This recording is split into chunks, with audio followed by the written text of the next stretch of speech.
all the way my Savior leads me. Cheers each winding path I tread,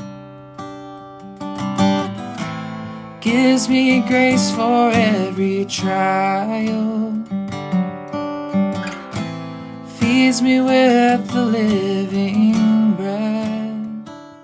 Good morning, everybody. Chester ARP Church Devotional Podcast. You know what we do. We read the Bible. We discuss it. We're in 1 Samuel chapter 27. Last time we were together, we read the beginning parts of chapter 25 and the story of Nabal and David and their interaction, and then how Abigail steps in. David eventually marries Abigail after Nabal dies. Nabal dies 10 days after his refusal to help David and his men. And then Abigail and David get married. At the conclusion of chapter 25, we're told that David now has two wives. One is Ahinoam of Jezreel and Abigail. He also has a right to Michal, who is Saul's daughter, but Michal has given his daughter, Saul has given his daughter Michal to Palti, the son of Laish, who was of Gallim. And so now David is on the run, but he has two wives. He has a family. He has others he has to support. Chapter 26 is again how David spares Saul. David is not prepared to lay hands on Saul, the Lord's anointed. He's going to wait on the Lord.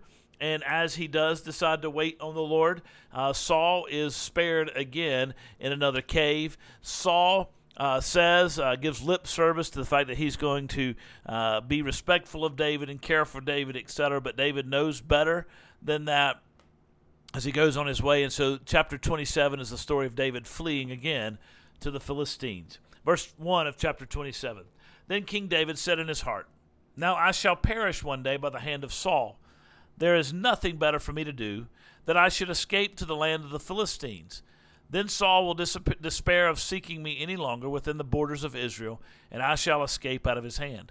So David arose and went over, he and 600 men who were with him, to Achish the son of Maoch, king of Gath. And David lived with Achish at Gath, he and his men, every man with his household, and David with his two wives, Ahinoam of Jezreel and Abigail of Carmel, Nabal's widow. And when it was told to Saul that David had fled to Gath, he no longer sought him. Then David said to Achish, "If I have found favor in your eyes, let a place be given to me in the country of in one of the country towns, that I may dwell there. For why should your servant dwell in the royal city with you?" So that day Achish gave him Ziklag. Therefore Ziklag has belonged to the kings of Judah to this day. And the number of days that David lived in the country of the Philistines was 1 year and 4 months. Now David and his men went up and made raids against the Gershurites, the Girzites, and the Amalekites, for these were the inhabitants of the land of old, and as far as Shur to the land of Egypt. And David would strike the land and would leave neither man nor woman alive, but would take away the sheep, the oxen, the donkeys, the camels, the garments, and come back to Achish. When Achish asked, "Where have you made a raid today?" David would say, "Against the Negev of Judah, or against the Negev of the Jerahmeelites, or against the Negev of the Kenites." And David would leave neither man nor woman alive to bring news to Gath, thinking, lest they should tell about us and say, "So David has done." Such was his custom all the while he lived in the country of the Philistines. And Achish trusted David, thinking, "He has made himself an utter stench to his people, therefore he shall always be my servant." So David moved to the land of the Philistines to get away from Saul. He says in his heart, if I go to the Philistines, word gets back to Saul that I'm living in the land of the Philistines, Saul's going to stop pursuing me. And that's exactly what happens. Now that makes sense, right? I'm going to avoid this situation. David is constantly trying to keep himself from being killed by Saul. Saul is constantly, the king is constantly seeking out David to kill him so that he can rid himself of his great enemy, David.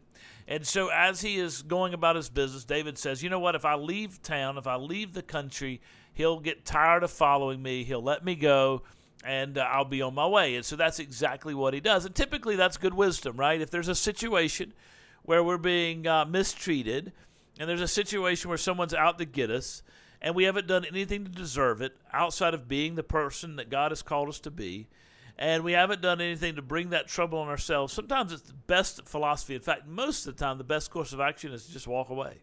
Just get up, walk away, go somewhere else. It's kind of like an Old Testament version of turning the other cheek. Let's just get out of town, go find somewhere else to live.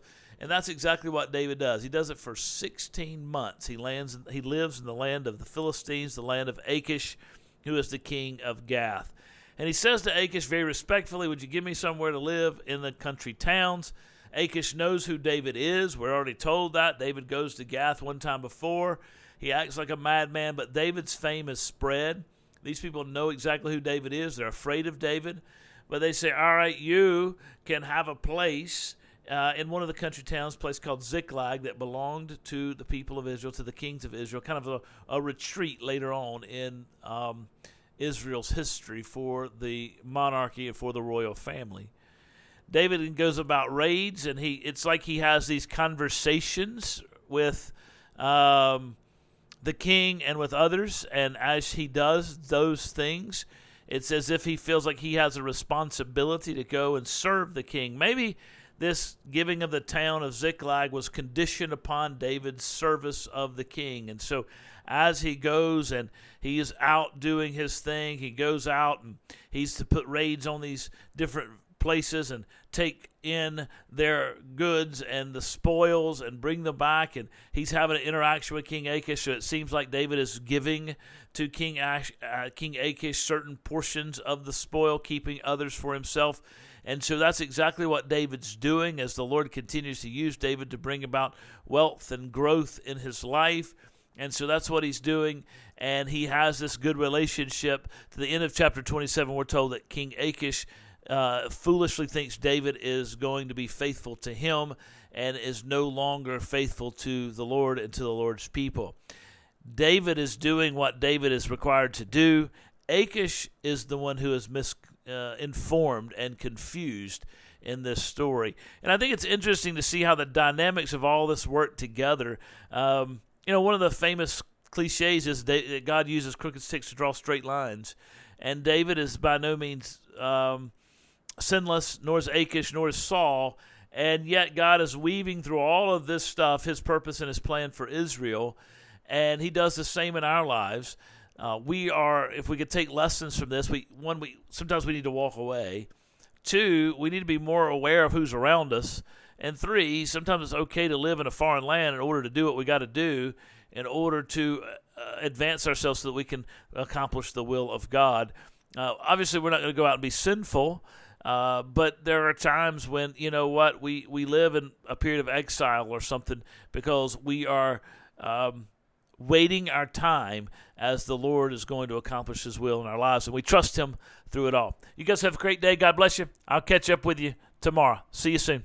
You carry me close to your heart, and surely your goodness and mercy will follow.